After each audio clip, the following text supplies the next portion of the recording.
Matagumpay na nabuwag ng mga otoridad ang isang drug den at naaresto ang 4 na individual, kabilang ang isang babae na umano'y tagapangalaga, sa ikinasang buy-bust operation sa Barangay Kaminawit, San Jose Occidental, Mindoro noong ika-29 ng Agosto taong kasalukuyan. Ang operasyon na isinagawa ng Provincial Drug Enforcement Agency Mimaropa ng Occidental Mindoro Provincial Office katuwang ang Provincial Drug Enforcement Agency Mimaropa ng Regional Special Enforcement Team, Provincial Drug Enforcement Unit ng Occidental Mindoro Police Provincial Office at Municipal Drug Enforcement Unit ng San Jose Municipal Police Station.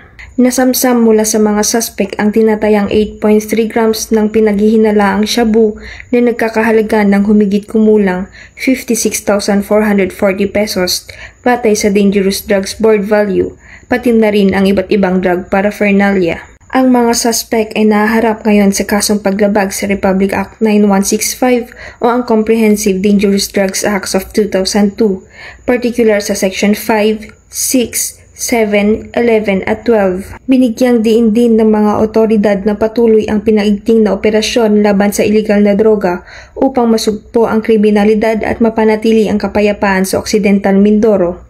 Sa ilalim ng 7-point agenda ni Acting Chief PNP, Police Lieutenant General Jose Melencio C. Nartates Jr.